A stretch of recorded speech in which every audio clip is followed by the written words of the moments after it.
guys, welcome back to another motherfucking video. Today, as you can see by the title, we're going to be speaking about emotions, okay? I don't really know how I'm gonna even title this video, but I just came up with this topic literally as I was eating. I'm like, yo,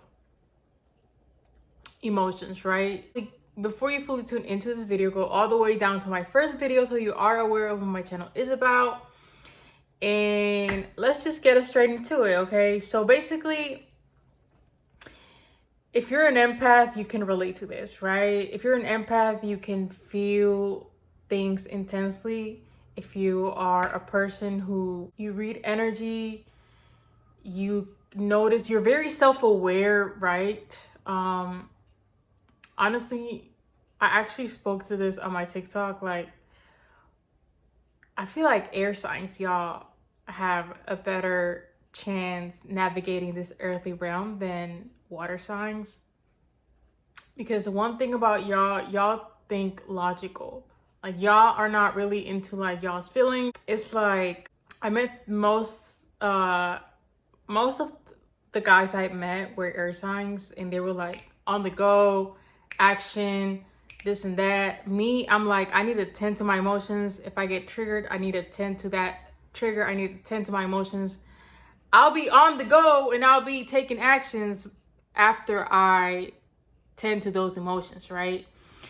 And the thing is, a lot of the times emotions are actually tied to generational curses or even breaking negative patterns in your life.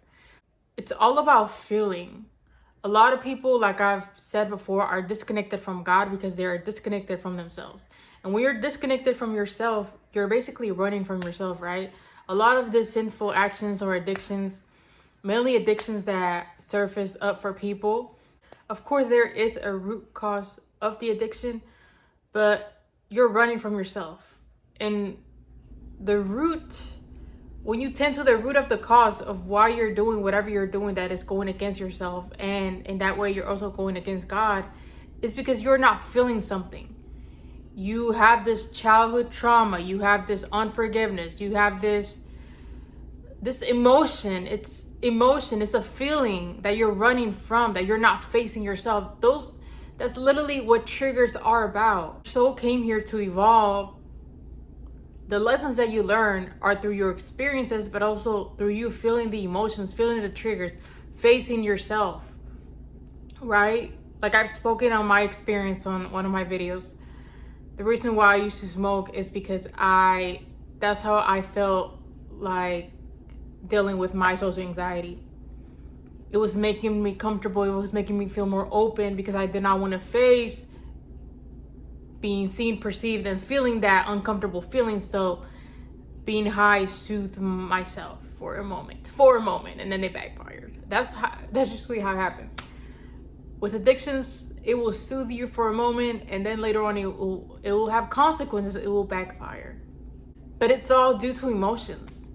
And literally, that's how you break curses.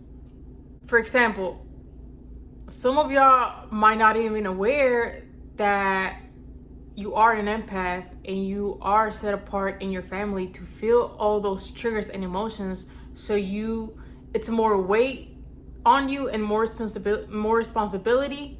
It's more weight on you and more responsibility because you have to feel them so you can break them, so you can choose to respond differently to what your parents, to what the last generation and previous generations chose to tend to that emotion, to that trigger, right?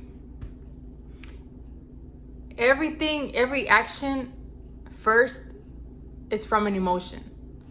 If I have an ill intent with somebody, right? If someone did me wrong and I don't properly tend to that emotion, some people choose the negative route. I'm gonna do witchcraft on that person. I'm gonna do some effed up ass stuff on that person. From that emotion, right, that they didn't tend to correctly or in a positive way, they chose to reside in unforgiveness, anger, wrath, whatever feeling they're feeling towards them. And then from that, they took action to do something ill towards them. From that one emotion. Emotions, people ignore their emotions, suppress their feelings but literally you are supposed to feel them. That's literally how you free yourself. And the triggers that show up in your life are meant to help you. We have a trigger, and instead of being upset and mad, it's kind of like a, dang, okay, I have this trigger. How can I respond differently, right? And sometimes it takes time. It takes time to break a pattern. It takes time to switch that perspective. It takes time to change your script, and it takes time to just decide to not fall back into those patterns again, right? But I feel like you also have to have grace and compassion, because I mean, damn.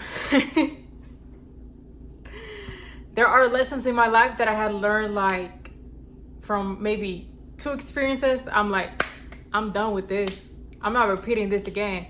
And there are patterns that I've had, or that I might still have, that I'm like, ugh, I'm so used to responding to this trigger or the situation or similar situations in this way, right? And the pattern will keep on repeating until you constantly decide and choose to respond differently and break it, or to even change the narrative or the feeling that you have towards that situation. For example, I was getting a little bit stressed and upset yesterday because I'm like,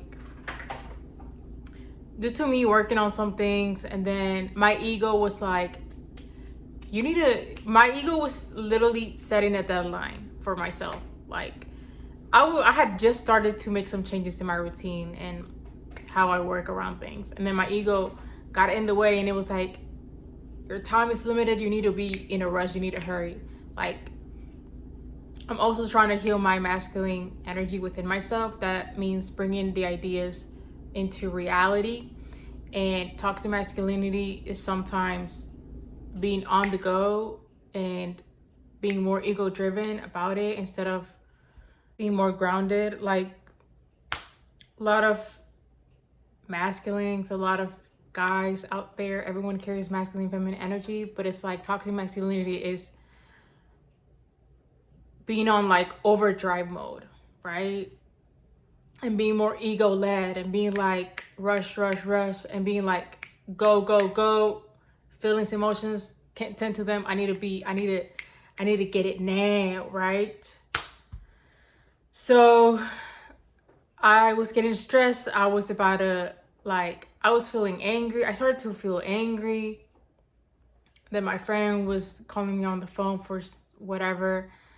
And at that moment, I was like, when I feel angry, I just want to be left alone. When I'm not feeling good within myself, I want to be left alone. So if I would have picked up the phone, it would not have been a good experience for like that interaction, because I would have been upset. Like, I'm already upset. I'm already frustrated, right?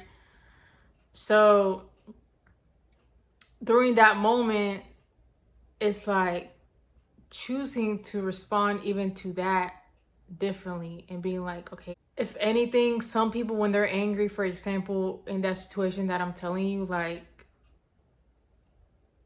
whatever their inner state is at that moment, they project it onto other people. And that's sometimes being me. Like, I'm not feeling good within myself. Someone is already calling me, someone is talking to me, I lash out. You know, I have sometimes dealt with those things, and it's like, I'm still working on it, right?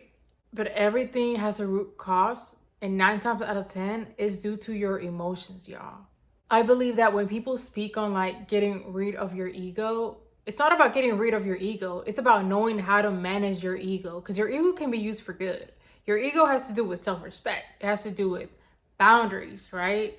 But if you don't know how to, if you have not properly integrated your ego, and you don't know how to balance your ego, you can mess your whole life up just due to your ego.